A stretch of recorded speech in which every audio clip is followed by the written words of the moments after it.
Once again, welcome to Baywork Training Buffet, and this session is leadership in a technical environment. So, well, first of all, my name is Levi Fuller. I am on the executive committee with Baywork, and I'm also the chief plant operator for Dublin San Ramon Services District. And so we have a distinguished group of panelists here. And so this is, we're hoping that this will be an interactive discussion about just some of the challenges that we face as leaders in a technical environment. So we have some, some prepared questions, and we'll go through and ask those. But if you all have questions or comments or experiences that you would like to share, please do that. We've got 2 hours to fill, and so if we're going to make this, fill up that 2 hours and make this fun and somewhat entertaining and somewhat of a learning experience for us, it's going to depend on everybody participating here. So we have our panel here. We have Doreen West, Blair, who is Inclusion and Diversity Officer with East Bay Mud Utility District. And so, Doreen, if you could maybe just give us a mini bio and just tell us a little bit about what you do. So as he said, my name is Doreen West Blair, and actually my title's Diversity and Inclusion Officer, but that's okay. I was like, wait, it's what? I got flipped. So, so I have a sort of a diverse amount of duties. So I do a fair amount of investigations of EEO complaints. So my office is in charge of that, and we actually have a lot of outside investigators. We also deal with filing with position statements with outside agencies. We're also responsible for the affirmative action program at East Bay Mud, which we take very seriously. A lot of organizations sort of just do a rote plan, but we are very, very serious about that and try to improve our diversity numbers and really tailor our action-oriented programs to an in-depth analysis that we do annually. And then, of course, the reason why I'm here today, which is our workforce development programs and outreach. So we do a fair amount of internships and outreach to increase the diversity at East Bay Mud, and particularly are focused a lot on filling our trades positions because of the lack of people out there to fill those positions. So we're having to be very creative doing internships. And we're starting to look into other options in terms of apprenticeship programs and sponsoring training programs, et cetera, to try and really fill those positions and have a really robust pipeline. Thank you. And then we have Mr. Patrick Sweetland, who is the Director of Water and Wastewater with the City of Daly City. So, Patrick, if you could tell us a little bit about yourself and what you do for Daly City. Well, good morning, everybody. As you can see, I'm a panelist today. I have that distinction over everybody else here. So, but first thing I would say is Director Emeritus of the Department of Water and Wastewater Resources. I retired a month ago. I had committed some time back to be a participant, so it's a great pleasure to be here. My career in Daly City is 30 and a half years. I've held upwards of 7 different positions. The last 22 have been as Director of Water Wastewater Resources. So in Daly City, you have both a municipal water enterprise and a sanitation district enterprise fund, which is a special district, and I won't bore you to tears over the details of geographic lines and all of that, but from the standpoint of the work in Daly City, both water and wastewater, as well as recycled water, as well as stormwater. So anything liquid kind of flows through my department within Daly City. And with that, as a director, I oversee 4 main divisions in the organization: administrative, collection, distribution, the pipelines, water operations, plant operations, and plant equipment maintenance. And a lot of the focus over the years with regard to technology is, of course, how it's evolved. A number of things that we do is trying to find qualified individuals to come into the organization. which has become more challenging over the years, a lot more challenging. We can kind of have a discussion of why that's so challenging over the years and what we've done internally within a municipal organization to try to address that through creative job descriptions, flex-up promotions, incentive pay. Daly City has to compete with people like East Bay Mud, so it's an unfair playing field to begin with, but we certainly try. But that's really the challenge that all of us face within the organization. And then, of course, the skill sets that we see that we need to have, and as we improve upon with the more integration of technology base with what we do operational, it's how to integrate that within a workforce and a workforce culture. So with that, I have over, like I said, a lot of years, and for those of you who are contemplating retirement, it's a nice feeling. There is light at the end of the tunnel. Embrace the light. But other than that, I'll try not to say that I'm retired too much more than that. Nice to be here. Thank you. Thank you. And then we have Mr. Jonathan Burgess, who is the manager of treatment plant maintenance with the Santa Clara Valley Water District. So Jonathan, if you can tell us a little about yourself and Good morning. what you do. So I am the utility maintenance manager for 3.5 of our 4 treatment plants that are in Santa Clara Valley Water District. I've been there about 8 years. I actually started my career back at the NUMI plants where I was kind of born. And I was there and I jumped ship and got some occupational asylum from the economy when I came into the public sector. And I've been having a pretty good time since then. So I'm an electrician by trade, business manager by education. Got a bunch of folks that work for me right now, and we're having a lot of good time. A lot of old infrastructure that's kind of failing, requiring a lot of rebuilding, rehabilitation, et cetera, et cetera. And then we've been undergoing for the last 8 years. We've probably had about 75% turnover just in retirements in all of our skilled trades. So I've been working really hard trying to fill the pipelines to make sure that we have some entry-level folks and we have people succeeding into the higher level and the senior positions. And we have Mr. Antonio Martinez, the manager of distribution, maintenance, and construction with the East Bay Mud Utility District. So Antonio, if you could tell us a little bit about yourself and what you do.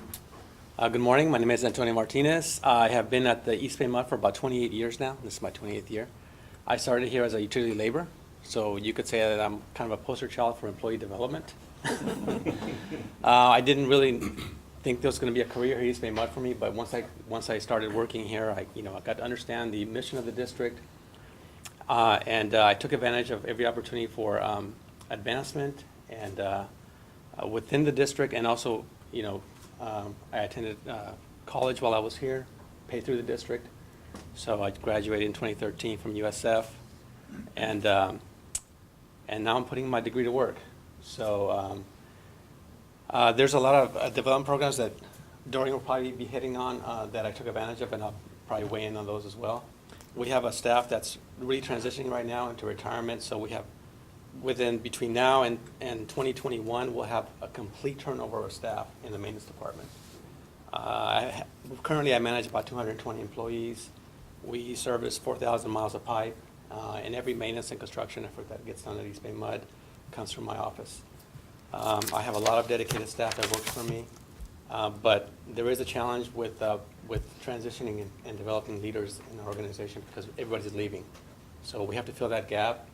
We've been focusing on the plumber trade and filling those positions, and we've kind of neglected the leadership positions of lead plumbers and foremen, and we're now going to start focusing on that because that's where the need is greatest at this point.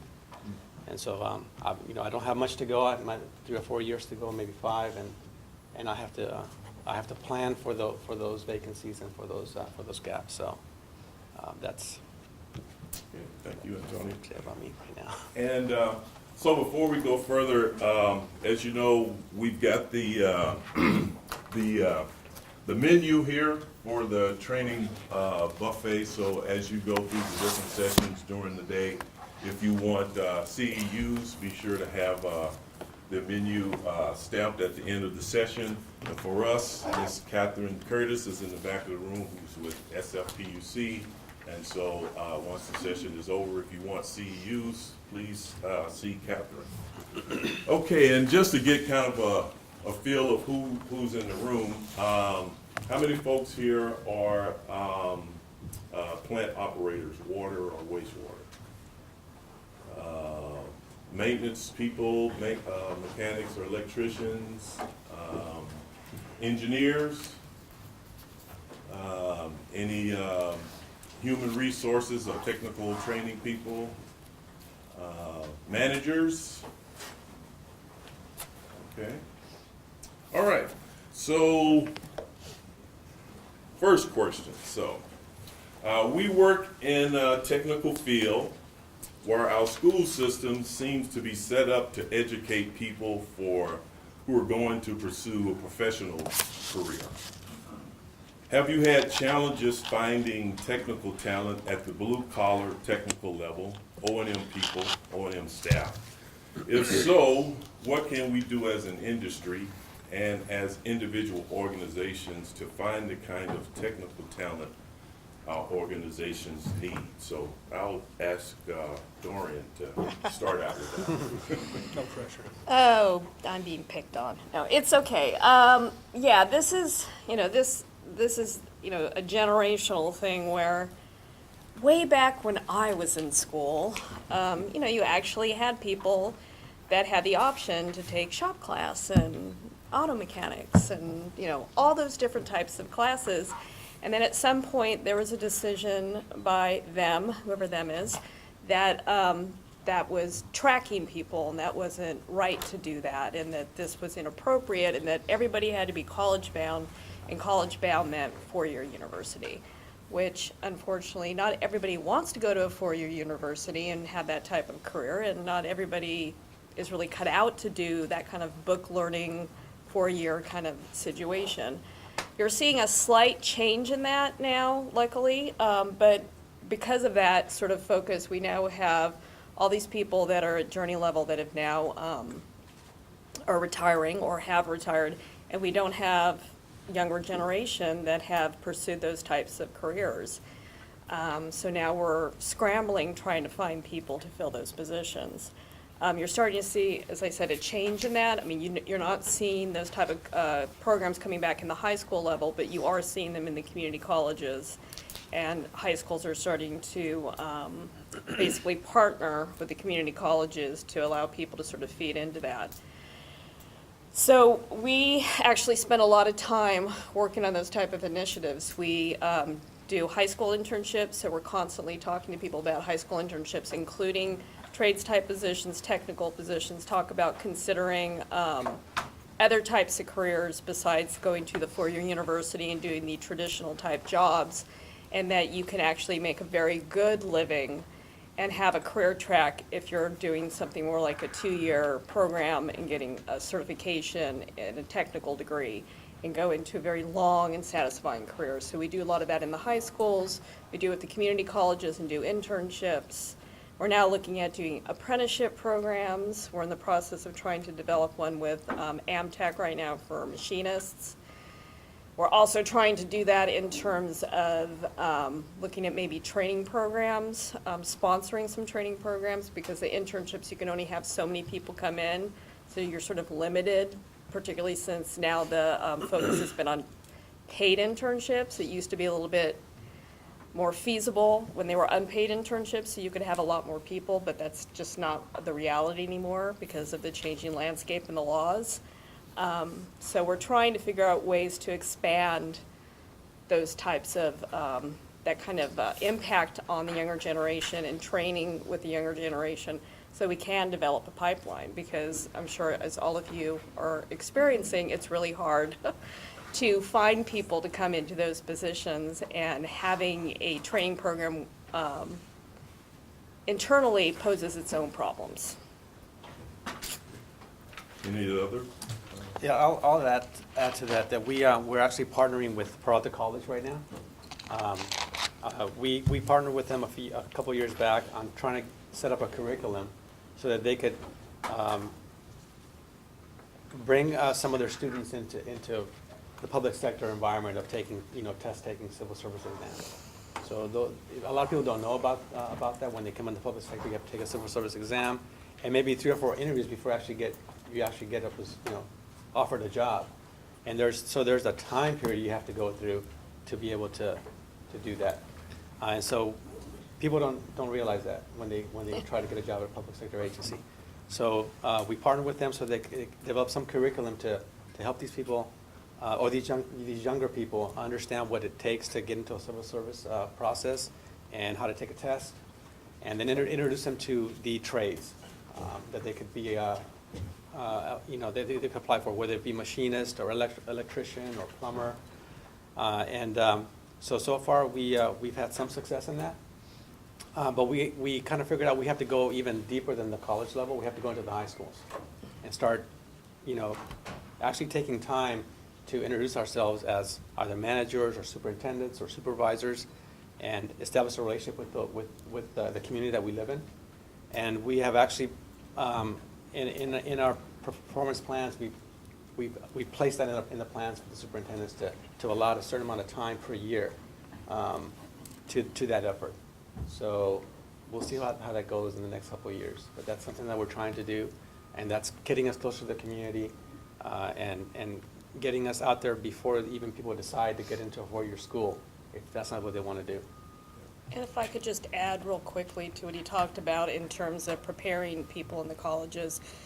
So a couple years ago, we did a pilot of seeing if we added in a test prep component, if that would make a difference, because we would often have somebody do an internship and then they would fail our exam, and so they couldn't even, be eligible, because, particularly for the entry level, because what we do for a lot of our entry level, like the plumber and the operator positions, it's not really testing your knowledge of a particular area, it's really testing your ability to learn.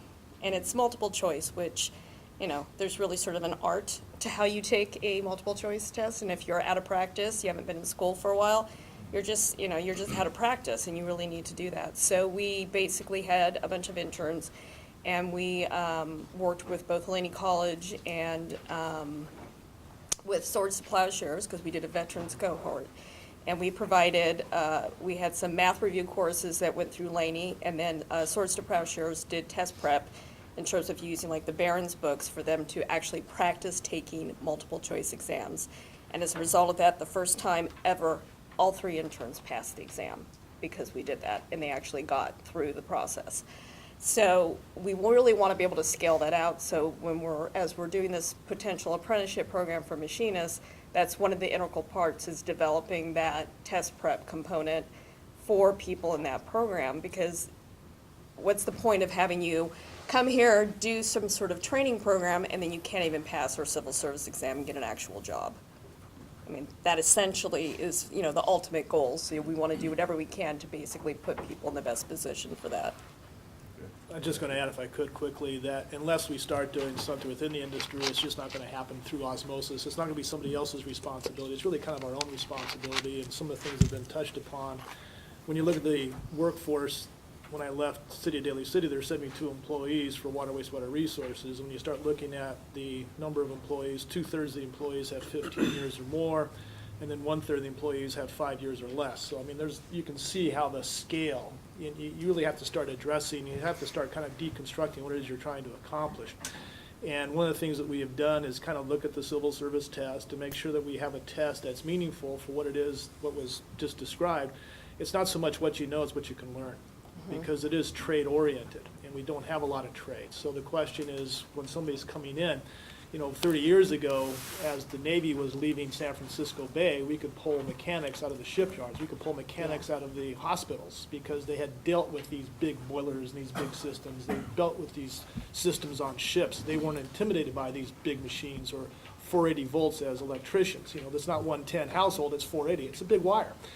And they were not concerned by that because of the training that they had. That's now kind of gone away. So then you have to look at how you get into a civil service position and make a meaningful career. So take a look, if you have the opportunity, work with your human resources department as what is a meaningful test for entry level. Sometimes we forget that we were once entry levels ourselves. We tend to test up here thinking, gee, we know it all, when really, we were here as well.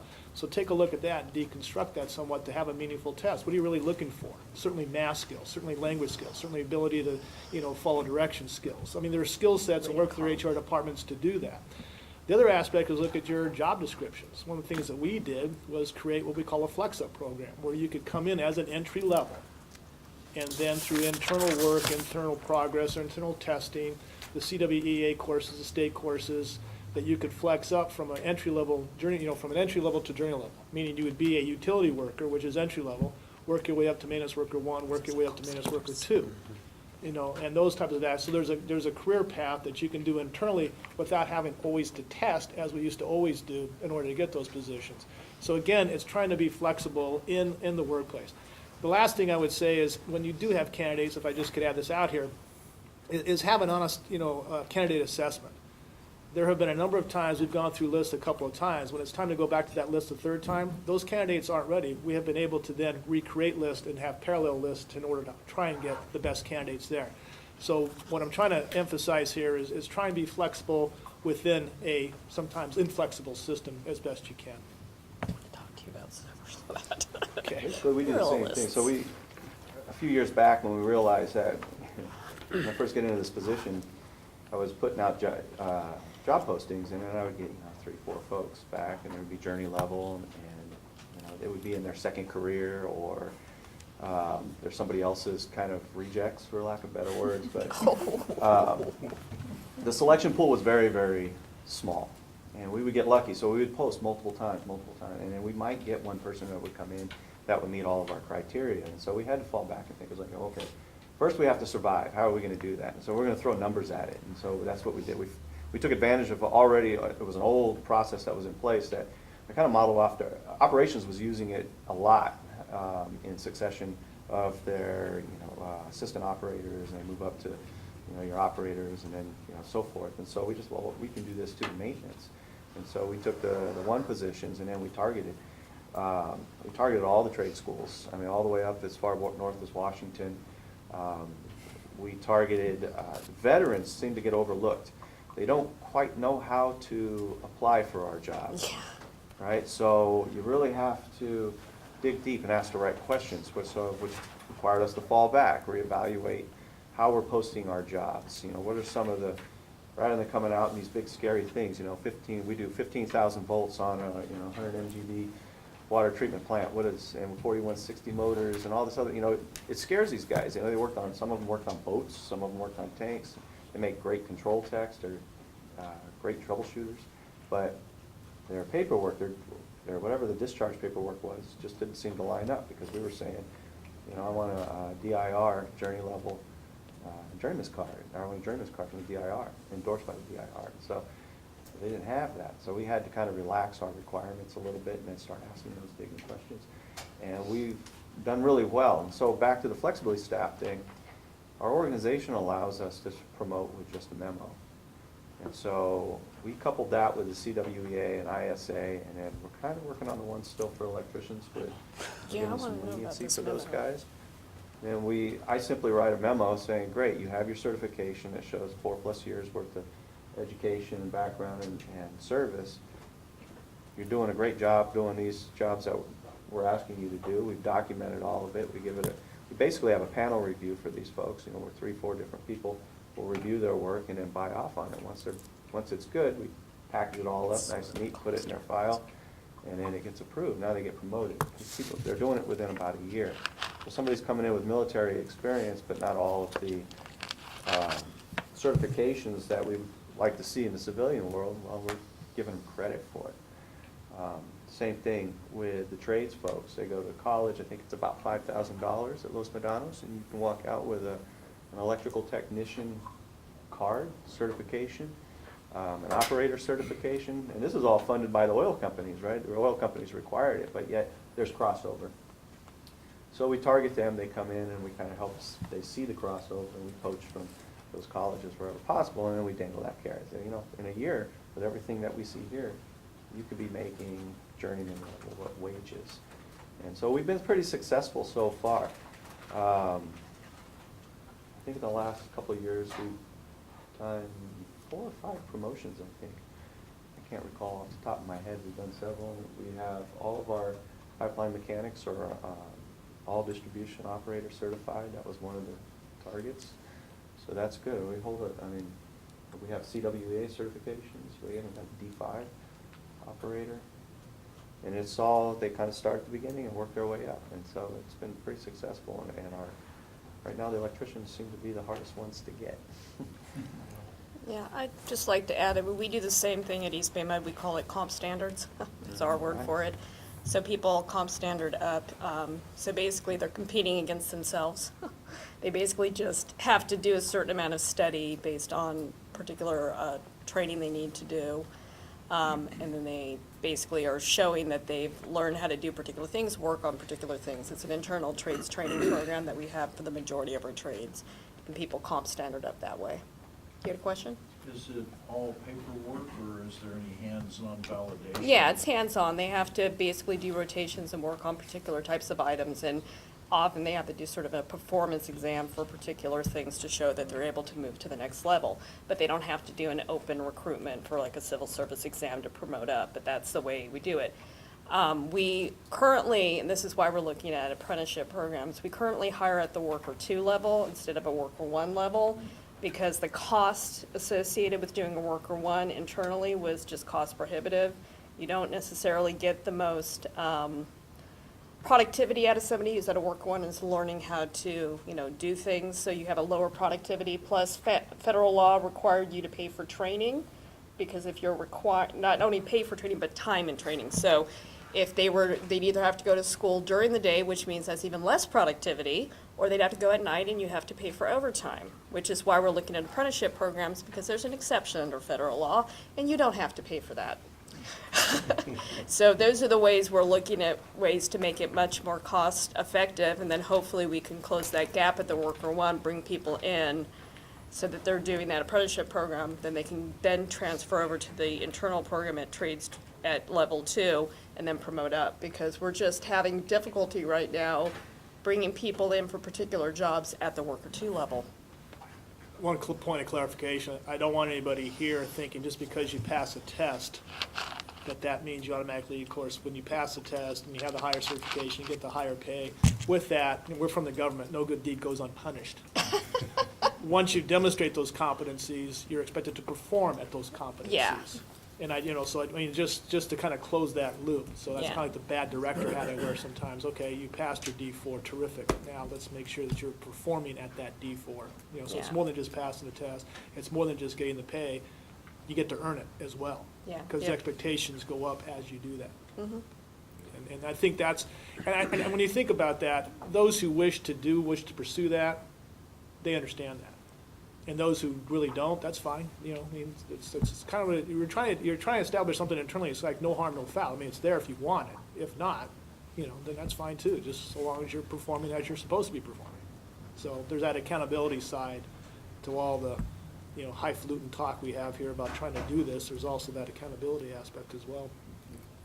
And Kelly, in my own experience, 8 or 9 years ago, we recognized at Dublin, San Ramon, and at other Bay Area POTWs that we all had this retirement crunch where we saw we had a lot of operators that were going to retire in the next couple of years. And so Solano Community College has a wastewater program, and many of the agencies represented here today, we formed what's called Baca Weed, which is the Bay Area Consortium for Water and Wastewater Education, where we took the water and wastewater training program from Solano College, and instead of teaching the classes at Solano College, which they still have their program there, we teach the classes at different water and wastewater treatment plants around the Bay Area. And I'm also an instructor in that program. And the great thing about it for me and for my organization is when I'm teaching water and wastewater classes, and I always emphasize this to the students, it's also kind of like a job interview, because it's not just, anybody can sit and, depending on their, the gift of gab they may have, they can sit in an interview and maybe do well. But if you have someone in a classroom for 4 months or 6 months or 8 months, you get to see what their work habits are, what their attendance habits are like. And so for me, the last four operators that I've hired, now they've gone through the competitive program just like everybody else, but the last four operators that I've hired have all been former students of mine, and they're all outstanding employees. And so I think if you look at all of the trades, we need to develop, as you know, several of you mentioned, kind of a partnership between our industry and training programs that are out there at the community colleges to bring those kinds of folks into our industry. Okay, so Patrick, you kind of mentioned that, but maybe we can talk about it a little bit further. As a result of technology, how have you modified your job descriptions, your workplace, work tools, et cetera, over the last 10 years? We have. We have, the end, that's all he's got. Well, I touched briefly on the job descriptions, in which we, and when we did the job descriptions, that was kind of a partnership with OPE 39, which is the bargaining unit for the operator side, human resources and city management, and of course through the city council, in order to look at how we can implement the job descriptions that could implement an entry-level program where you come in as an OIT entry-level, and have your certification to start with, get the contact hours, then work your way up. And one of the more important aspects, at least from the, which I thought was a great insight, was to formally articulate exactly what it is that you needed to accomplish in order to get from an OIT to water wastewater 1, water wastewater 2. And that was the unique dynamic behind that. Was I mentioned earlier that we had the water operations side and we had the wastewater operations side, and the direction from the city management and council was to integrate the two fields together to a combined. So if you opt into that, again, voluntarily, if you opt into that, you couldn't opt out. Somebody who was in a water operator, if they didn't want to opt into the combined program, that was fine. They stayed a water operator. But then you could start seeing the difference of what was being, the incentive aspect was pay, the pay aspect was certainly, and the incentive aspect was certainly an important component. So you go into the job description, and that's one component. But the flip side of that is also what was described as when you don't have candidates who can pass the civil service test. You have to pass the civil service test, and you can have all the certificates in the state, in the world, but unless you pass that civil service test. So it was a question of working with human resources, working with the technical side, working with staff. What does they really want to see to bring opportunity, okay, in order to bring opportunity in? I mentioned before, for the last 22 years, I was director of water wastewater resources. We inherited a job description for entry level that required a 10th grade education. And I always fought to keep the 10th grade education, because in order to progress as a 1 or a 2, then you needed the high school or the GED or the equivalent. And the reason why I kept it at 10th grade education is my father was a veteran of the Army, was an officer in the Army, and it wasn't until he had been in the Army for like 23 years and he was a major, in which his general said, "You don't have a high school diploma. Most of my officers have college diplomas." He wanted him to take a test. He wanted him to go through the courses to get his high school diploma. My dad said, "Just give me the test." Dad passed the test. But the point is, why have something that's, okay, we all value education, but circumstances don't always allow you to get high school diploma.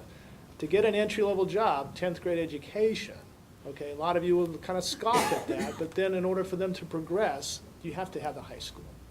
But the point being is, look at what the opportunity you're trying to present and how you're bringing those folks in, and try to avoid pitfalls that may be an arbitrary impediment to something that doesn't need to be arbitrary. Workspace, come on folks, we know POTWs. I mean, you've got 15 pounds of material in a 10-pound box, right? So trying to find locations, always a challenge. Yes, we took out a warehouse, we built something else, we built a 2-store, we had an open warehouse, we basically refitted the warehouse in order to do that. And then work tools, yeah, you just make sure that you've got the right investment, and when you're bringing in, we started off going back 30 years in the organization. When I first started at Water Wastewater, it was a luxury at the time to have an instrument tech. That was considered a luxury. And then, now we have two, and with that, as you bring people on, obviously you need to put the investment in to have the right tools that they need in order to do the job. You can't expect them to bring their tools in. But that's just, kind of like a growth aspect. I mean, it's just, we have hammers and wrenches, so you also have to have electronics and calibration. So, yes, I mean, it's kind of evolved. And then when you say the last 10 years, I was going back 30 years ago, where the big thing for us was SCADA. Okay, so that was 30 years ago. The big thing was SCADA. Now, we've done leaps and bounds. I can only wonder what's going to happen over the next 10 years, 20 years, and 30 years with technology. I can certainly guess it's not going to get less complicated. How's that for a prediction here? But the importance is, But the importance is to try and maintain, the focus on what we need to do with technology as we're making these improvements. So you can see leaps and bounds. I'll say that for East Bay Mud, particularly for me and the staff that I manage, we have strong unions here at the district, and so dealing with class description changes and advancements in technology, that's been rather difficult. We're just in the middle of bargaining right now. I think we're into our 10th month of our bargaining with our unions. It's been forever.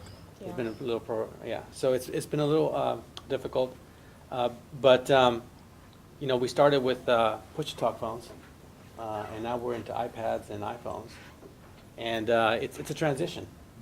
And so at some point you have to double your work to get the work done in order for that end result to be making your job easier. But it's that transition point that's going to be difficult. So as an example, I'll say that some of my guys would see PG&E workers out in the field, and they'd have their iPads out, they have ArcGIS on their mapping system, they're turning valves and doing whatever they're doing, they're closing work orders on an iPad, and then they're like, well, how come we can't have that, right? So we started on that venture of trying to get into technology, into the workplace, but there's a transition that they didn't quite expect. And so at some point they were double entering work, and that became an issue with the union. So it's not as easy as it sounds to embrace technology, but it is here. We can't avoid it. We have to face it head on. So we're working through it, and so hopefully in 10 years we'll have what PG&E has, right? Yeah. Be able to go do everything out in the field. But it's a transition that needs to happen at its own pace, and you have to have a commitment to keep on moving forward with it. Anything else? Any questions, comments? Okay. There's this thing called the HP way. We have trust and respect for individuals. We approach each situation with the belief that people want to do a good job and will do so, given the proper tools and support from the 5 principles of the HP way. So is technology simply a way of getting production and process work done, or can technology be used to enhance relationships between employees, improve teamwork, and help build trust and respect in human relationships? That's a good one. Interesting.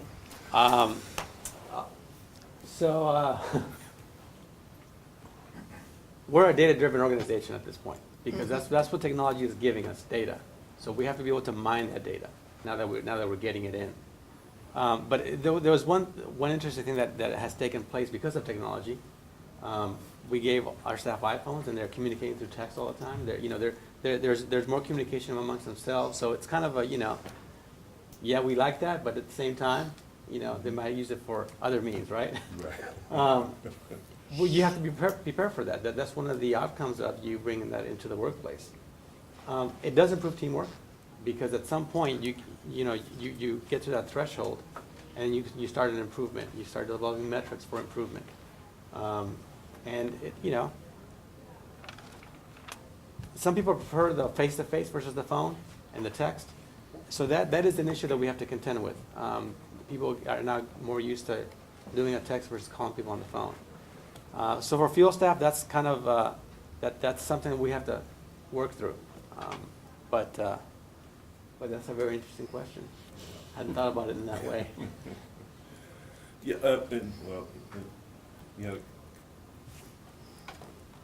Well, let me just say, I think it depends upon, I mean, I read this question and, you know, like 2 or 3 times to come up with an answer. You know, and I don't want to just say it depends upon the personalities, because what I've noticed, I'm really more of a face-to-face, get on the phone, go see somebody, get up, go walk over to a desk, talk it through, that kind of interaction.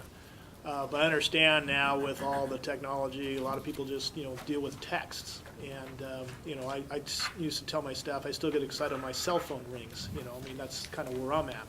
But they're really, you know, some of the newer workers, all they do is text. And my concern has always been, what about the face-to-face? Because you can't always get, you know, the text isn't going to be sufficient enough, I don't think. I think, you know, within the work culture, you want to have the ability to collaborate and collaborate on a face-to-face basis. Yes, it does help get the work done, but at the same time, it could be somewhat detrimental. I know that some of the younger employees, particularly a group in our finance department, communicating with me on rates and where the fund balance and things that they just basically, everything was done via email or a text message, and I would get these spreadsheets and I'd get on the phone and start walking through them, and they had a hard time my talking sometimes because they're so used to just this as opposed to this. So I think, you know, can it be used to enhance relationships? You know, sometimes it kind of creates a wall. And I think you just need to recognize that, you know. So I think part of it is, yeah, you can get the workbooks and you can have somebody do the work at the workbook. But if you had an employee who couldn't do the old triplicate forms at the end of the day to document what they did, giving them a workbook isn't going to be the panacea answer. You still have to make sure that they're doing what the expectations are and give them the time to go do it. So, you know, I can kind of go, you know, with the amount of information that's out there, the amount of information that's available, I think the last thing you want to have is somebody say, well, gee, I sent you a text last night at 4 o'clock. Didn't you get it? I don't know if that's, I don't think that's helpful in our industry. I think you still need to have that communication and talk something through. Well, I live with a software engineer, so I'm a tech person. So that's just the tip of the iceberg. Obviously, everybody has a smartphone at this point. You can text, but technology has gone way beyond that point. You can get more of that personal touch. I mean, just simply on your phone, you can FaceTime with somebody and actually have a personal conversation with somebody. There are more and more virtual meeting sites coming up where you literally can have a meeting with somebody who's at a remote location and not have to get in a car and physically drive up to have that, where you can actually have a remote meeting, and it almost feels like you can literally have it virtually set up so you feel like you're all sitting in the same room. Technology has reached that point. It's just going to take time to get there. We're just like here, we're just at the beginning by having iPads and iPhones. But where technology can take you can, I believe, actually improve teamwork and allow you to have those type of personal connections in remote locations that you may not have in other places. I mean, you see this particularly happen in other industries. Medical would probably be one of the best ones right now, where they're doing telemedicine, because you have remote locations where doctors don't want to live there, nurses don't want to live there because they're out in the middle of nowhere. So they actually are doing medical consultation by phone and virtual kind of set up so that the people can actually get the care that they would not otherwise get. So I believe technology can get there, but it is sort of this transitional, because you definitely have an entire generation of people that are not used to that. They're used to doing things a particular way. Human nature, change does not go over well for most people. They don't like it, so it takes time. But you do have a younger generation that have grown up with technology. They know nothing but technology, and that is going to completely change things. So just like with anything, you can make things, the way you couch it, the way you use it, you can create teamwork, or you can basically stop it. So it really comes down to the way you use it. So at the district, we've gone through like these iterations. So technology used to be you had your own computer station, your own telephone right here, and so everybody had their own office, their own cube, right? These are trades folks, that are tool carrying trades folks that go out there, and it was kind of weird because even though technology was there, it's in play, they had access to all these data files, they had access to all of our maps, access to email, they had everything, right? But yet they weren't talking. And so it was, I'll never forget when I first arrived at the district, I had a mechanic come tell me to tell the electrician to go unwire the motor because it was ready to go. And then the electrician came back, says the wire was done, and tell the mechanic that he can go ahead and do his job. That was not good, right? So technology now was kind of a crutch, right? You have access to all this stuff, and nobody was using it because they weren't talking to each other. So I spent a lot of time pulling those folks together, right? And one of the things that, as a new manager, I had done was I just took away all the well, not all of them, but I did an open floor, floor space. Everybody had a desk. There was no cube walls in between unless you had something to do with like private, so your senior levels, your supervisor stuff. You got to go in, close the door, or you got to make important phone calls and stuff. So I was sensitive to that. But everybody else, you got to right here. You got to talk. Some of the supervisors took it even further where they were doing collaborative training. So I dedicated 2 hours every single week, every Wednesday morning, 2 hours. All the treatment plants, all the maintenance guys, they all sit down. They do training, which is online. They do their certification, education. They'll, one group does interactive training where they do cross-training between crafts. It's pretty exciting. Yeah. They're on the forefront there. What else? Oh, then the technology piece, the technology component, the iPads, the phones, all that stuff. All of a sudden, now that people are interacting and working with one another, and we put a lot of attention into making sure that positive relationships with one another is actually more important than, the technical side of the job is easy. We can train you on that. There's books for that. There's training courses. So it's real simple. But everybody seems to struggle with the relations, the human relations. They're soft skills. So we spent a lot of time with that. Now, back to technology. Now the cell phone all of a sudden becomes a tool. It's no longer a means to, something bigger. Like it isn't team building. Cell phone doesn't build teamwork. Cell phone's inanimate. It just sits there. It's how we use it. It's how we interact with it, right? So what this has done for us is it knocked down a lot of walls. And now we have a lot more cross-craft, cross-functional team troubleshooting, team solutions. And so rather than me going out facilitating all of these, facilitating a big problem, I've got folks coming to me saying, here, this is our big problem. This is what we're going to arrive to. These are the things that we're going to need. These were the mistakes we made. And it's become, I don't know what the word is for it, but it's pretty good. It's, the team's really just kind of carrying themselves into the direction that they need to go to. And then when they need technology, control techs, we were talking about that. I just had a $15,000 request for one little tiny thing for a calibrator. But, the control tech, senior control tech went out and he says, I've got one on loan. I want to try this out, and this may solve all of these data problems over here that we have and data retention problems. And if it doesn't work, then we'll send it back if it doesn't fit within our processes. Right? So rather than me driving and saying, you guys are going to have this is what you're going to do, giving them the space, giving them the trust, say, I think you can do I think you can do a great job. Let me know what you need. You know what I need the data, right? And this is what I need that data for. And he makes it happen. So it's been doing pretty good with that. So from strictly as a technology standpoint, I don't know. You gotta focus on the people. You gotta put a lot of emphasis on maintaining relationships and teaching people how to continue maintaining those relationships and those cross-functional. I think it was one of your questions. I don't know too far into the cross-functionality of relationships, but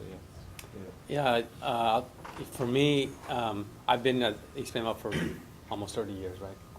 I'm a 28-year person here. But we have to think about as managers, why are we hiring these people and how long do we want to keep them? So for me, the idea is to have someone come to East Bay Mud and start a career and spend their lifetime here, their work life here. And so we have a responsibility to those people when it comes to building relationships, their development in technology, their development as a person. We have a responsibility to that as well. As a matter of fact, Dan Fuller in the back over there, he's one of my assistant superintendents in East area, and we started a program with our foreman out there And we did a case study for 5 years about their development, their personal development and their work development. And, it was something that they wanted to participate in because they thought they were the best foreman in the district. We're the best, East area folks, foremen are the best. But when it came down to actually doing the metrics, the analytics from staff that worked for them, they weren't the best. They were kind of somewhere in between, the best. And so those ratings kind of, they said, wow, we didn't expect that. We thought we were the best. So we started working with them at a personal level, reading material about leadership, and how to become better foremen, better parents. And we'd spend at least one or 2 hours a month talking about these specific items. And over a period of 5 years, the metrics, we created metrics for them, and we had anonymous ratings from staff that corroborated, the analytics. And over a period of 5 years, they developed quite well. I mean, we saw a growth in them and a level of respect from staff to the foreman that made us more productive. It made teamwork a lot easier, and it was great. It was the best time I had as a superintendent out in East Yard. And Dan, if anybody needs to ask Dan a question about that, he's back there too. He can ask some of those questions. Put poor Dan on the spot. Any questions Sorry, from Dan. anybody in the audience? Yes. We have long-term employees that haven't really embraced technology. We found good ways to kind of bring them forward. And also then looking at succession planning and bringing that next person in. There's absolutely an expectation that they're going to use that technology, even if the person who's retiring now doesn't. And how do I, sort of help them with that transition? Patience. Lots of patience. With those 8 foremen that we started this endeavor with, how many were there? 2, Dan? 2 or 3 that just didn't want to do anything with technology? They were like, we don't want to do this. This is not my bailiwick or whatever. But then we had the other newer foremen or younger foremen that they're using their iPhones at work, so they already had technology at home, and they had iPads at home with their kids. So it just became more of a cooperative thing. They started communicating through the iPad, through the iPhone, closing out work orders, and so it became every month it became a little easier and easier. And then they would go to that person that was more proficient than the rest.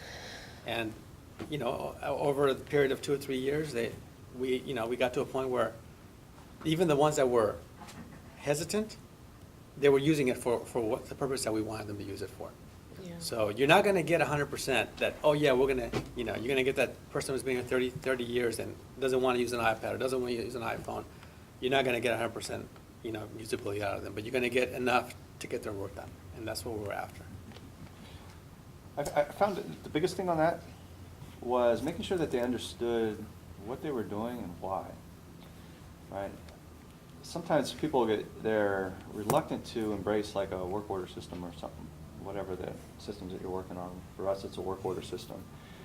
And they were struggling with it, right? They didn't really understand the process flow of it. There were too many options. We did at one point we decided this is too much, right? So I call it my In-N-Out Burger theory, right? You go in In-N-Out Burger, you only get cheeseburger, a hamburger, right? Yep. That's it. You go to McDonald's, it's confusing, right? The things are flipping and the menu's constantly changing. It's just too many choices. So simpler was better. Once we said, okay, all we need is your hours, we need a quick description and what was the asset that you were working on. And then everything else, we made it so they couldn't make any mistakes. You couldn't select and recategorize the work order. You couldn't select and incorrectly, you couldn't select, a different tradesman or something like that, right? So it needed to be intuitive and it needed to be simple and it needed to be relevant. And once they understood the relevance and once they realized how simple it was and it was 1, 2, 3 click, then they were happy. They would get on board with it, and then we could slowly introduce, more facets to that, to the work order system that we were doing, different thing, so. But it took some time, you know, like the younger generation, though, they just are off, you know, designing databases for us. Yeah. Making recommendations for better ones and. Yeah. But, yeah, but patience, it's key.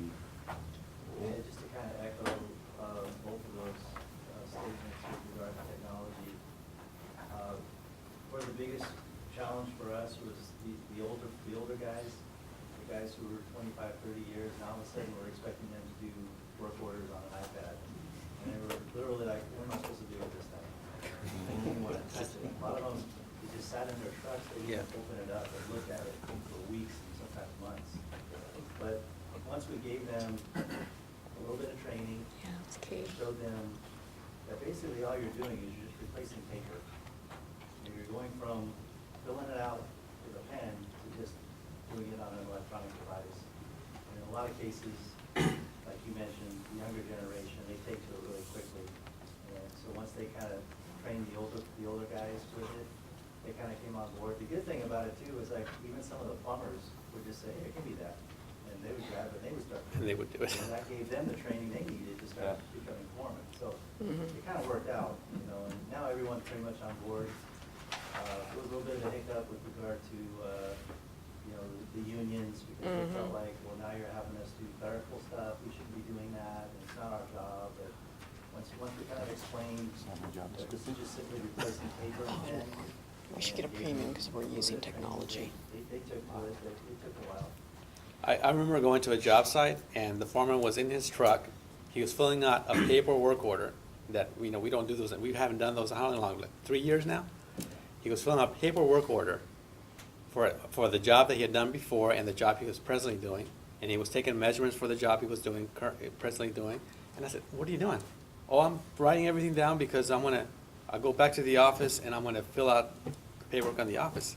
And the iPad is sitting right there in the truck. So he's replicating. All he had to do was go in there and just put the information on the iPad and be done with it. And our system is pretty simple, just like yours is. It doesn't give you options. It's just, you know, drop-down menu and click, click, click, and close the order. But he was literally, because he just didn't want to do the iPad. The funny thing is that he has an iPhone, right? He has a personal iPhone. And I'm like, Same well, you thing. already have the technology. You know how to use it. This is just a bigger phone. It's an iPad. But yeah, it's patience. You have to have patience, and you have to give them the training that they need, and you have to, you know, partner them with other people that are using it. Yeah. Yeah, I work with Jonathan, and I feel it's pain on a lot of it. I'm in operations. The garbage in, garbage out, we use the Maximo CMMS system. And to enhance relationships, that part of the question up there, if that technology has results that improve what they're actually working on, then I think you'll get buy-in. So it could be inventory control. So if you're working on a pump or something and you put something in there, and all of a sudden 3 days later some gas gets show up on the shelf, well, that probably didn't work that way in the old system, but it does now. So it improves his work. And so, but to do that, I think there's another layer of employee behind that blue-collar worker that you have to have. So when you get into analytics, which is interesting too, because right after this baseball season, I see managers are starting to move around. Some teams want to go to analytics, some managers are balking at that, so they're moving.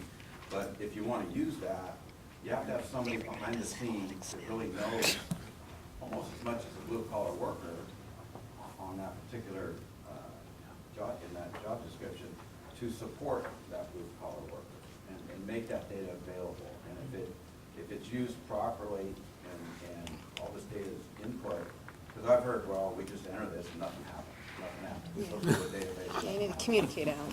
So if it's going to work for you, there has to be a return to that employee. And then I think there's a better buy-in and a better relationship overall. Prior to my retirement, we were just, for the past 7 months, we were working on a new asset management system to replace kind of like an old work order system and kind of integrate the asset management with GIS for some of the mapping and some of the things that we can put in onto the iPads. I think going back to the question of people on the inputting side. Obviously, you've heard us all talk about the necessary aspect of training, so that also means you have to have dedicated training, you have to put the hours, so when you build in your program, you have to have dedicated training, and I know we have a lot of crush of things we have to do regardless, but you have to really put the emphasis on that. The other component with this asset management was trying to improve upon the existing system by basically engaging all the employees as to what is that you really need to have in a work order system that makes sense. And we use the term user-friendly. Yeah. So you really have to kind of take it from a bottoms-up approach.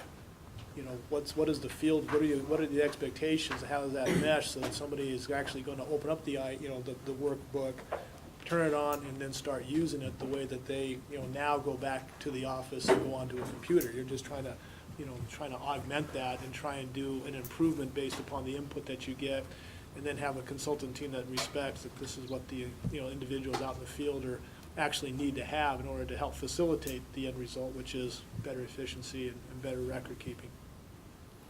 That this impact of technology and organizational culture, one of the things that crossed my mind, Patrick, you mentioned how, 25, 30 years ago, SCADA was a big thing in our industry.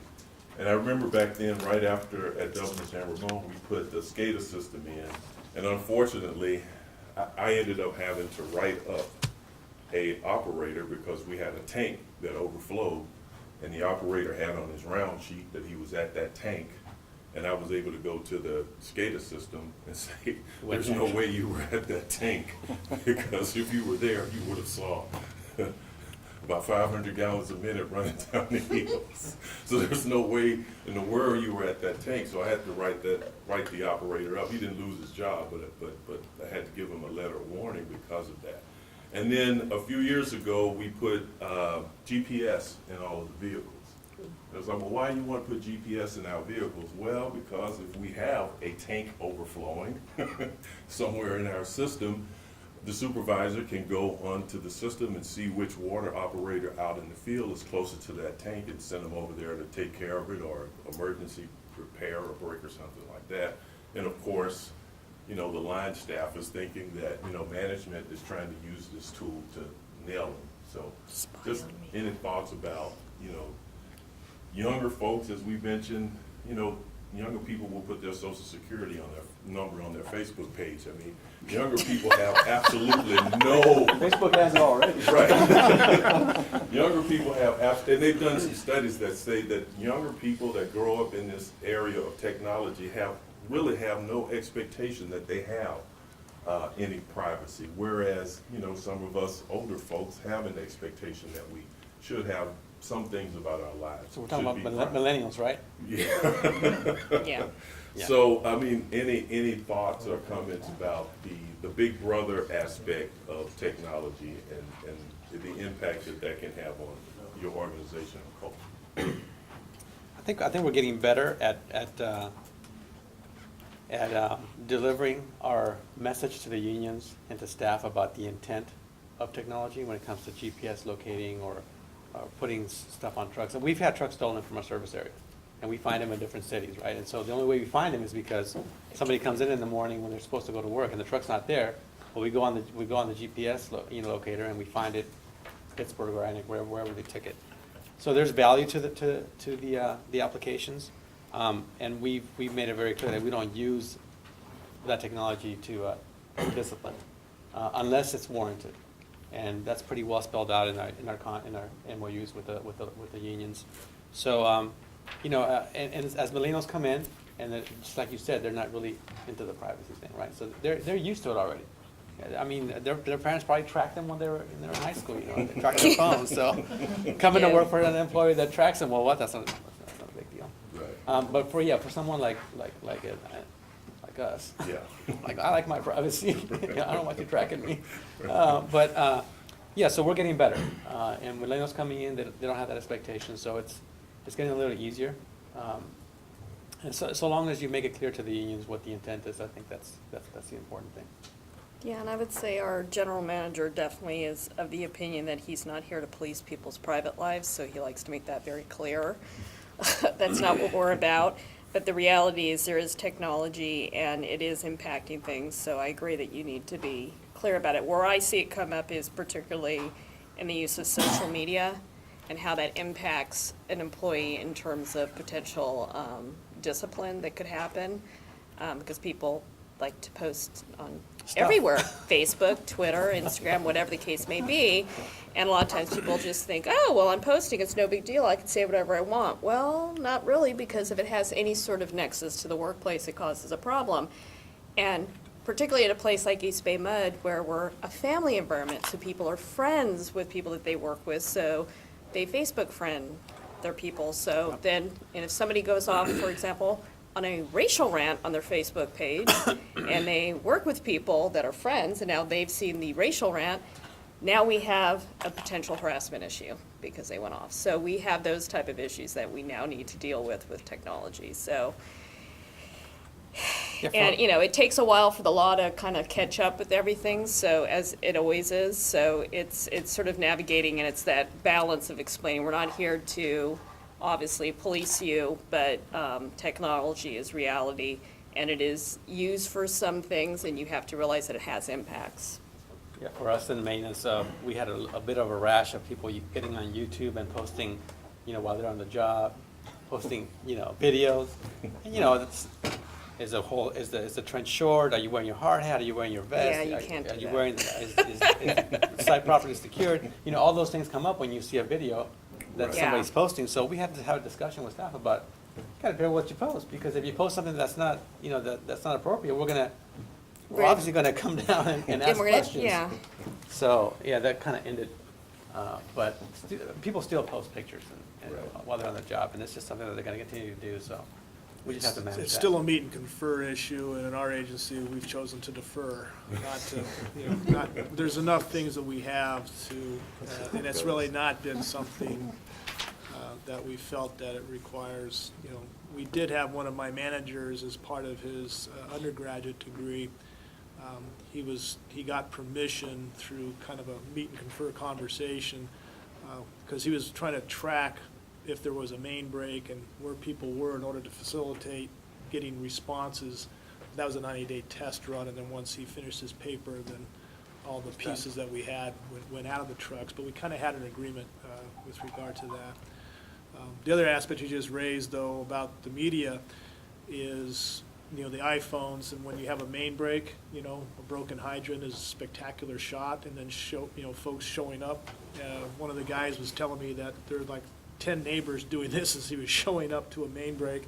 That's an important thing for your employees to kind of recognize as well, because just to know that you are out there in the public sector and you are a public employee, and so you want to conduct yourself so you're not going to cause embarrassment to yourself or your family on the 11 o'clock news. Yeah, there's like 3 million people watching you versus, I don't have to watch you as a manager, there's 3 million people watching you. Yeah, They're watching gonna you. be telling on you, not me. Yeah. Absolutely. Yeah.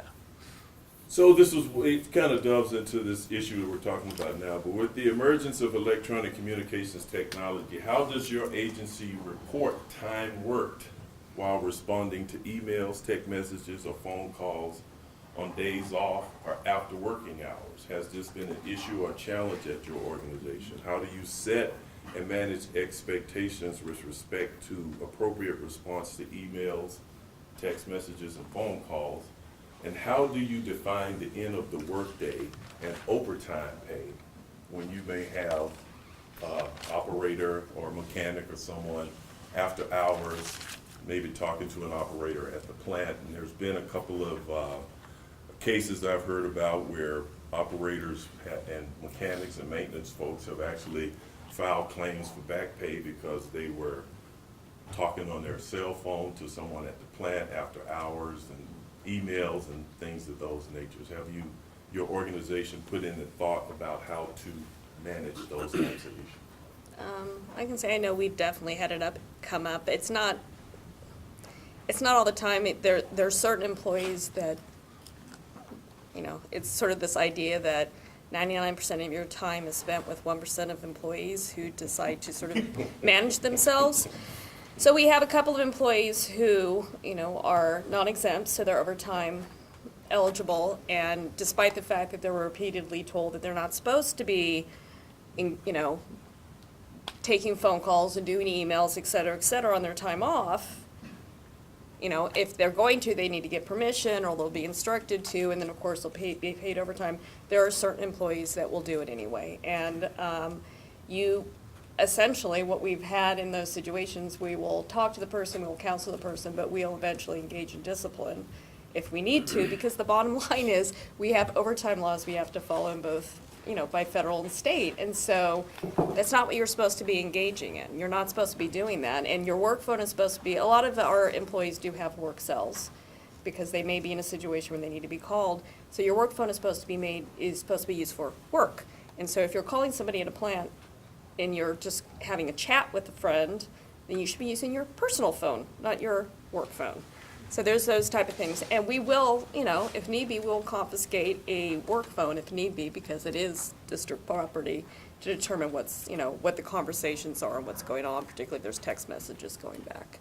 So I would say it doesn't, I haven't seen it come up a lot. There are just certain employees that have a tendency to engage in that kind of behavior. So we struggle with not struggle, but we made a decision to give all of our staff on the field iPhones. Because at one point or another, they're on standby, or throughout the day, they're out there doing work, and we need to contact them. So we just decided we're going to give all our field staff iPhones. For the ones that are hourly employees, there's pretty defined criteria as to, you know, when you're at work, this is what it's for. If when you leave work, you can leave it in your inbox at work, or you can take it home with you. If you take it home with you, then you know, keep it at home, but definitely don't use it other than for business. I think the struggle for us the most is at the level of supervisor, when it comes to assistant superintendents, or just supervisors in general, finding that work-life balance. Yeah. Because, you know, what we do is, you know, it carries on through the end of the day and over to the next day. So finding that balance is difficult to do, and it's challenging. So, you know, Dan he knows. Poor Dan Dan, he's in charge of the leaks over in East Area. And, you know, there's a leak happening after hours, the crew responds, and he still has to manage that, you know, if it's a serious enough break, he still has to manage that to some degree. And he has to be there the next day, and those folks may not be there because they're sleeping, because they worked all night. And so there's that element that stays in his mind, and he has to, you know, and I may call him about that break. What's going on with the break? Because I'm also getting a call from my manager, or social media is already, you know, asking about the break. So there's that balance that has to be found, and that's challenging for us. So I don't have an answer to that. The only thing I can say is I instruct my staff to find that balance, and, you know, minimize the use of the phone after hours. As a matter of fact, the iPads, some folks were taking them on vacation, believe it or not. So we actually have now, we have set a policy that you do not take the iPad on vacation when you leave out of town. They stayed here. Because they stole a couple of them, and we just, you know. Yeah. Well, where was it? Where did it take it? Well, I was on the beach, and it was in the, you know, whatever, and the maid took it, whatever, you know? The major. Yeah. So, yeah. It's certainly, it's a Tell them that target. you guys own those photos, right? Legally, they're yours. It's certainly a target-rich issue that I didn't have to address, thankfully. But what I did observe is not the abuse of the cell phones, but rather keeping, you know, employees being available anytime, anywhere because of the technology. If you need me, don't worry, call me. And we did have situations, we have inspectors that we call operation technicians who do both the development inspections and the capital improvement inspections. And a lot of the times where we have a flexible 980 schedule, there's every other Friday in which an inspector may not be there. And the contractors are calling them directly. And so, which is, you know, if you're trying to get projects done, we're not so rigid that, you know, certain aspects, if there's questions, or if the other inspector who's filling in has a question, where did you leave this? Again, you know, using the tools that we have to help facilitate the communication. But at the end of the day, you know, if somebody is taking a call on a Saturday, it's a quality of life issue, and they're not putting in for the overtime, although I think we're obligated, if they are taking the call as an agency. So basically, I've had conversations of, you know, it's optional if you wish to take the call, but it's your day off, it's your vacation, it's your time. You're under no obligation to do so. but then to make sure we aren't getting ourselves set up with the liability as a result. So we really haven't addressed it from a policy perspective, but I have said to employees, you know, you need to put down the minimum because you are on the phone doing this on your day off or on the weekend. You need to be recognized for that, and then decide, you know, whether or not it's important enough for you to take that call. But it's been from the standpoint of very motivated and dedicated employees trying to serve the constituency to the best of their ability, as opposed to, you know, just the chit-chat away type of stuff. It's been more business-oriented. So I think from the standpoint, business phone, business-oriented, they do have private phones, and so, you know, that's an important aspect. But, you know, employees want to do a good job. Yeah. And they want to be responsive. They don't want to see something go sideways. And so they take that investment, and that investment that they put forth needs to be recognized somewhat. Yeah. And am I not mistaken, didn't France have a law that said that the employees could not be, you know, on the weekends for quality of life, couldn't be obligated to work overtime on something with cell phones? I don't know, maybe, there's something that question kind of, you know, came up with. That wouldn't surprise me. Yeah, I don't know, I could be, I mean, I just remember something about that, you know, you could not be forced to work overtime on the weekends because of electronics. I thought that was kind of interesting. I could be absolutely off on that, but Yeah. I don't know. Yeah, that's, you know, you guys' experience and how you expressed it has been similar to what we had at Dublin Chamber of Bowman, because we've had employees who, for 20 years, you know, mechanics that will tell the operators, hey, if the cogeneration engine goes down at 10 o'clock at night and you need me, call me. And, you know, it never has been, and they've never even thought about getting paid for it, but all of a sudden there's a lawsuit somewhere, and then our risk management folks go, oh my God, we've got this huge liability.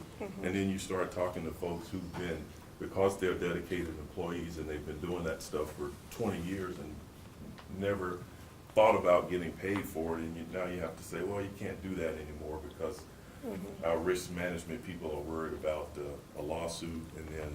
And then as Doreen mentioned, you know, it's the 1% of employees who go, aha, you know, here's my opportunity to, you know, to milk the system, so to speak. We did the same thing. It's part of our MOU, you know, so you're gonna get paid 15 minutes for a phone call. Yeah. And so then what we did was we developed our process. While the phone call comes, it's gonna be prompted and approved by somebody who has a little more skin in the game, right? You know, supervisor, manager, et cetera, Yeah. before they start calling folks. But just like the 1%ers, right? That's the good old boys network, right? Call me anytime. Yeah, I know where all the skeletons are buried. I know, you know, it's usually the person doesn't document anything.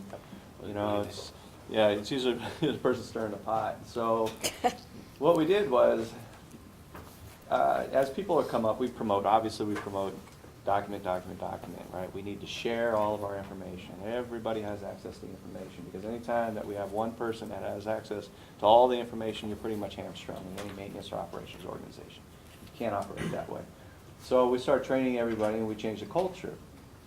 And the big thing is kind of cruel, but that 1%, they come in, they violate the process. Everybody gets trained again. Sometimes, you know, 2, 3 trainings throughout the year, right? And you don't really need to come out and say, because, you know, George did this is what we're doing. We're just gonna come out and say, you know, we have some questions about, you know, the understanding of the process, and then everybody gets trained again, and it's documented, right, and it comes back around. Everybody knows it was George, right? So all of a sudden, people stop calling this guy, so. You know, and it's just reiterating, right? Some folks are just overzealous. They wanna, just call me anytime you want. And we're like, you know, you're right, you gotta go home.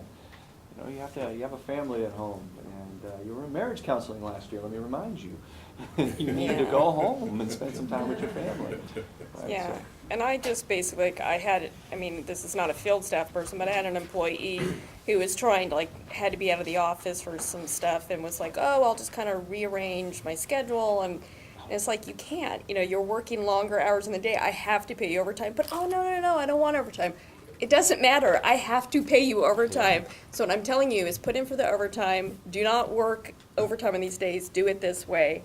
And, you know, I'm fine with paying you overtime, but you need to talk to me about it first. Don't just flex it, because I have a limited budget for overtime. You know, we only have so much money. We don't have some, contrary to what some people believe. We do not have some magic pot of money somewhere where we can just continuously pay out. So it's just really kind of holding people accountable. I always give somebody a pass because a lot of times they don't understand. And I will explain to them that, it's not only that we have to pay the overtime if they've worked those hours, we need to do that, but there's civil money penalties from Fair Labor Standards Act. And the bottom line is, they want to get those CMPs because I used to work for them. That's how they're able to pay for a lot of litigation in big cases, is with the CMPs. So they will go after those. So it's a huge liability when an employee does that, and they may have the best of intentions, but it's gonna really mess up the organization. So that's always a good thing to explain to an employee who is doing, because they're trying to help the organization, explaining that you're actually hurting us by doing this because of the liability consequences for it. So, I just try to really kind of make that clear.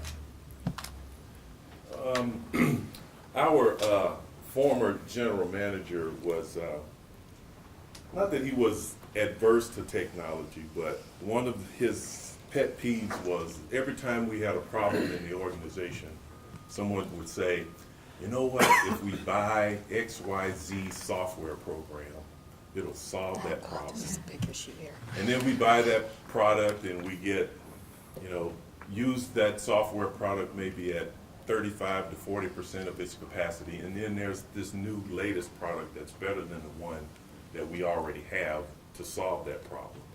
So kind of the question is with all of the technology products and services that are out there, how do you make a smart decision about which ones to purchase and which ones to not purchase? And in your agency, how important is it to have the latest tech tool, product, or services in order to get the work done? A win is, an iPhone 1 good enough. Well, I'd love to take this one. I mean, it really comes down to what you're using the technology for. Obviously, you want something that's going to be supported. For example, we have PeopleSoft here for HRS. Not so good. It's not supported anymore. It's got major issues. Hopefully, it will not blow up. We're in the middle of doing an RFP for a new HRIS system. So obviously, that's something that you need to consider. And you do want to get something that's, a good choice, but you want to have a lot of subject matter experts involved, which we do. So that's important. I would say IT governance is really important, so you have really a group of people that are really thinking thoughtfully about what sort of technology you want to have, what's the most important technology to bring in first, what doesn't make sense, really thinking in terms of what the impact is. One of the things we always hear from IT is somebody says, oh, there's this really easy cloud-based thing, we don't even need you. Well, you still need to integrate with other systems, and it could impact, so you always have to think there's going to be an effect on the infrastructure. But the bottom line is you need to get the IT involved, and I think one of the big problems you have in the Bay Area is because we're a big tech sector, everybody wants to be like, I'm like the Google people, I create, I do all this stuff. Well, not everybody creates. Google is an actual technology company, that's what they do. We're a water company, that's what we do. We're water and wastewater, so we're not really in the IT development business. And if it makes sense in terms of our core business, I can understand why we might create our own sort of software system or modify one greatly that's out there. But when it comes to business systems, you're better off buying it off the shelf and bringing it in because there are people that's their business. So a financial system, an HRIS system, there are core business systems out there. There are a million companies that's what they do. That's what you need to bring in. But the key is IT governance and having the subject matter experts that are really setting forth the requirements so that you're not putting something in place that you're not going to use or only use to a very small degree. I'll say that sometimes there's a business need within a particular group that cannot be supported by IT. Yeah. For whatever reason. And so that becomes an obstacle then at that point. Mm-hmm. And we, in the maintenance side, we've been very lucky that we have some pretty technically savvy people that have brought into our environment the ability to use iPads and iPhones. Otherwise, we would not have them today through IT. That just wouldn't happen. So we've had to do our own thing outside of the governance, consulting with IT governance, but outside of them, for getting some of these products. But because there's a business need, not because we're just looking for the latest product. I guess the best example I can provide is that we're supposed to take pictures of our best management practices when we do our dechlorring for after main breaks or during main breaks. We first respond, we have to take pictures of the site, so the regulators, if they ask, we have it available. So we struggle with how do we manage those pictures, because, you know, we gave everybody cameras at first, and then we had chips, and then we had to download the chips, and so we had all this data that was unmanageable. So one of our foremen came up with with Evernote. It's an application that, you know, it's a cloud-driven application, and you can populate it with pictures and document stuff on it. And we went out there and got licenses for Evernote for our foremen, and we used that application to collect pictures and to collect data for our BMPs. So it's a business need that we had, and we couldn't get that support from IT. So we just did it on our own. That's just. Yeah, well, one thing I want to make clear, when you're talking about IT governance, I'm not saying for something as simple as that, like Right, something right. that's like, you know, very specific to a group. IT governance is supposed to be for, systems are going to impact the organization as a whole. It's really impactful, high dollar. IT governance should not be used for everything. Perfect example where they pulled it out of the IT governance thing, thank God, because I was like, why is this taking so long and such a big deal? I had to basically do some modifications to a query within HRS to generate our reports that we need to do for federal reporting on gender and race, et cetera. And so it was just basically redoing the scripts, and they were going through IT governance, and I'm like, why are we going through IT governance? It's a script. And so they finally realized, well, maybe that doesn't make sense. I was like, no, it doesn't. Pull it out. I mean, for something that low level, it doesn't make sense to have it as a part of IT. IT governance should be that you're basically bringing in a new system. How is that going to impact other systems? Are you know, is there a huge fallout as opposed to something that's just reporting based? The question, I can recall 3 major rollouts in my time in which were not meeting the expectations. You know, you're sold this, you kind of get that. But one of the more, when I look back on it at a time, one of the jobs I had in Daly City was the building inspection supervisor position, which is very heavily laden with triplicate building permit forms and plumbing permit forms and mechanical permit forms. And I took over the job, and I was supposed to start on a Monday, and I got a call Saturday morning, not on overtime, but I got a call on Saturday morning from our, at the time it was our public works director, because it was in Wisconsin Public Works, and he said, well, just want to let you know that when you go to work on Monday, part of my job description of taking over the division was to train all the building inspection supervisors on this new management program, which is all computerized. But the assistant city manager was not happy with my predecessor's training regimen, so he made a decision at 4:30 on Friday to pull out every single permit that existed in triplicate and throw it away, because at 8 o'clock on Monday, we're going live with this new system. Oh, I forgot to mention on Tuesday, that's when the new building fees went into effect. So there were a lot of, you can imagine the front counter cluster that just occurred. And one of the things that was interesting with all these various fields, you couldn't just import the main field into the new permit. You had to retype everything. So it was a bit of a mess that we kind of survived, but myself and 2 other employees basically spent the night on overtime, so that everybody who had the permit that was trying to avoid the new fees, at least we had a permit so they could pay the old fees. But what I recall is then this iterative process about why do we have to fill in all the things? Why can't we scroll over to just take this base information and move on? And basically it was attempting to assess the parcel number from the county with the address, and that assumed that the asset and the parcels were together. In some instances they weren't. We had to recreate records. So there's always those instances in which you're promised a lot, but you don't really get the delivery of it. But a critical thing is to make sure it's supported by your professionals. We do have an information services department, which is just comprised of very, very brilliant people. It has to be supported within the organization or it's not going to go. Right. And that's an important consideration. So, you know, I think from a process perspective, requests for proposals are very, very good, as opposed to Yeah. just, you know, and then find out who else in the industry, because I think the asset management, we came to your organization to see how it was working, to kind of get that ground truthing. How is it working? What's the good side? What's the bad side? And to be open to that, to make sure that we are on the same page as what the expectations are. Yeah, I don't think I need to have the latest and the greatest, because sometimes it's, it's not always the greatest. Well, and it depends on your organization what's going to work. And you can always write into an RFP that you get references from other locations of who's used it. And you can specify, well, I would like to know another public agency that has implemented your system and have a name of who they are. And that way you can check with them to see how it's working.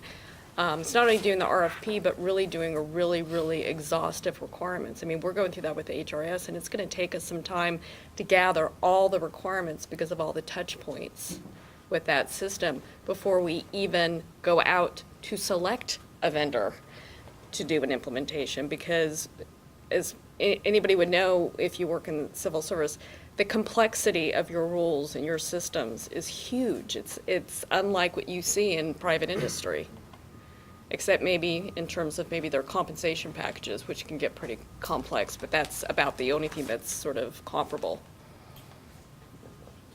Just to add to products and tools, here at East Bay Mud in the maintenance department, we have a technology committee. And it's made up of end users and field staff, and it's been really helpful. A lot of the products and things that they brought to the table have been safety driven, and they've made their jobs, in a lot of cases, easier and safer.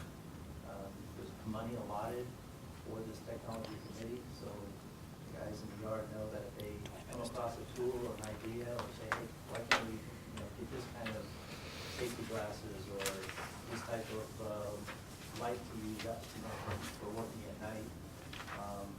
We've been able to get products out to the crews. A lot of times the vendors will just loan it to us and say, give it a try. Demo. And we'll pass it around from service yard to service yard and try it on a temporary basis for a few weeks, a few months. And that way, if it's something that's tried and we like it, then we're not just throwing money at something, we're actually using it. And if it's something we like and it's appropriate for the work we do, then we end up making a purchase. So having that technology committee has been a really valuable thing.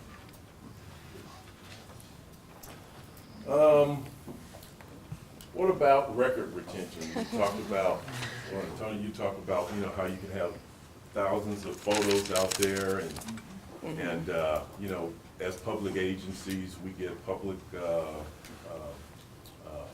records requests and things of that nature. And I must admit that I'm one of those people who keeps, I've got emails from 1999.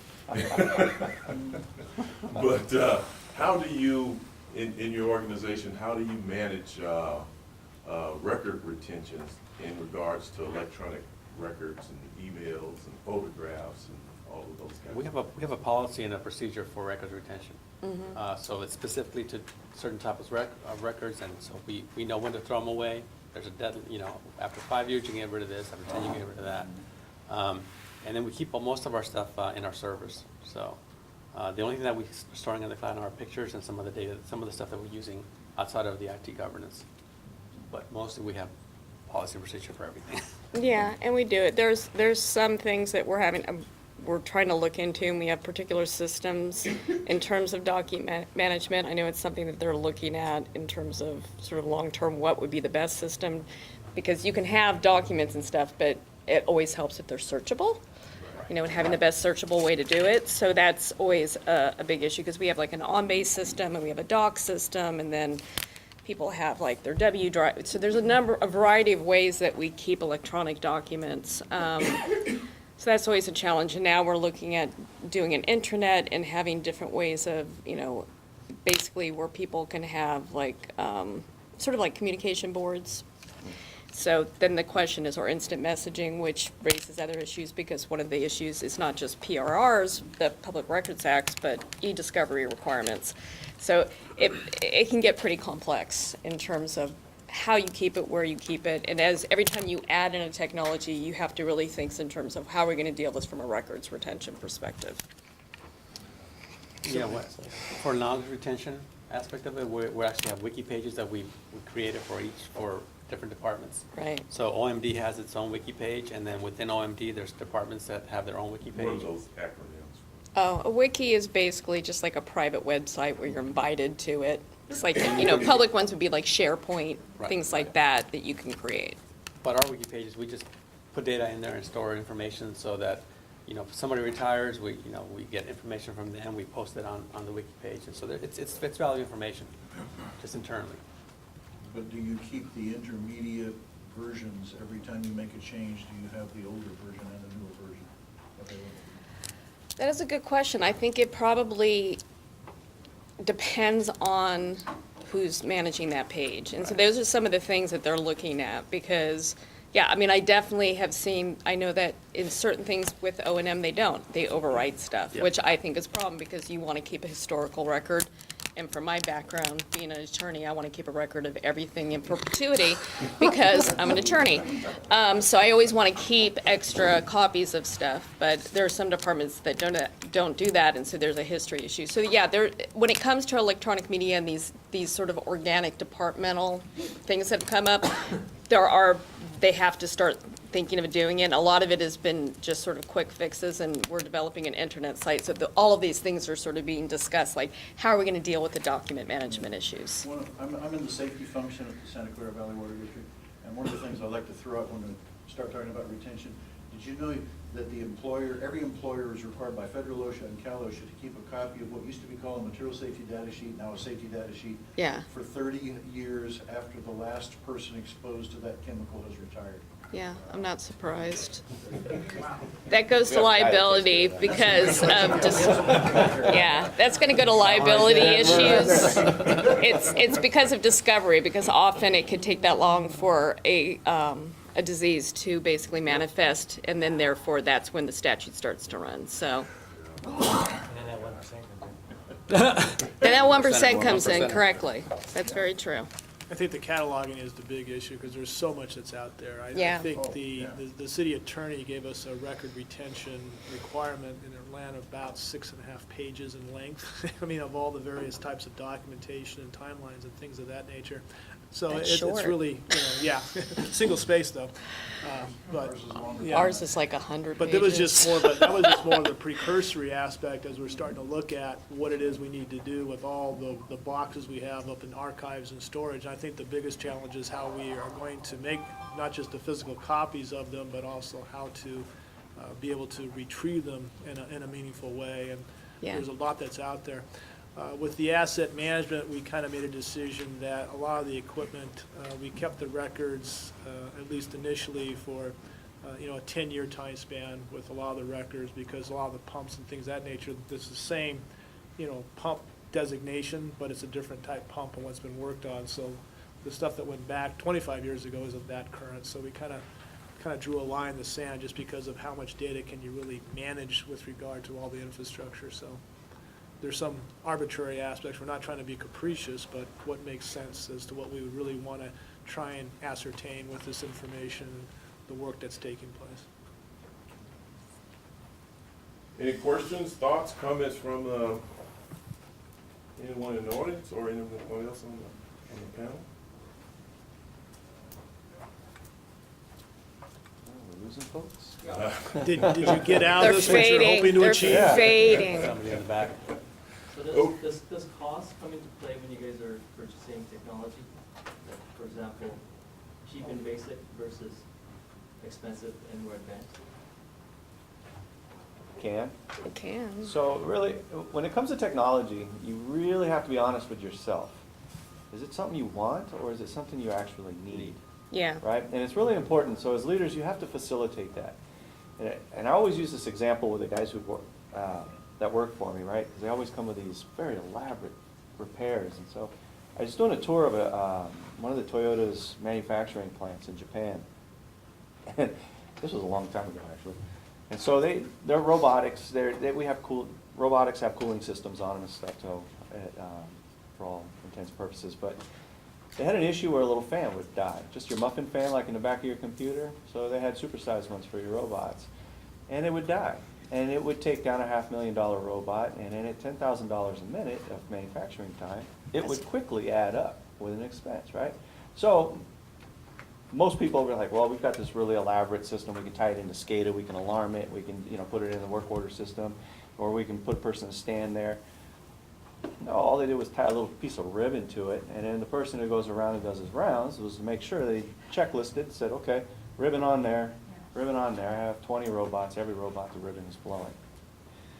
So that, it's kind of a case in point of, you need to do what is necessary to get the job done, with that element in your process. And even if it means that you have to shift your process, if your processes shouldn't be so rigid, I mean, obviously if you're, drinking water, or, if you're anything that has to do with public health and safety or anybody's safety, then, the regulations are pretty rigid. But in terms of process, if the technology is gonna be a stopgap for something, then you should consider what you need and only buy what you need. And it's usually a pretty easy business sale at that point. But if you go out and you buy the latest and greatest telephone, or cell phone, like, I don't know, even iPhone X or something I've seen on there. You go out and you buy one of those, and all you gotta do is make phone calls. Do you really need it? Yeah. Right? So, you gotta be honest with yourself. All right, what is your organization doing to protect your systems from being hacked? What training does your staff get on best practices that will reduce the risk of your systems being compromised?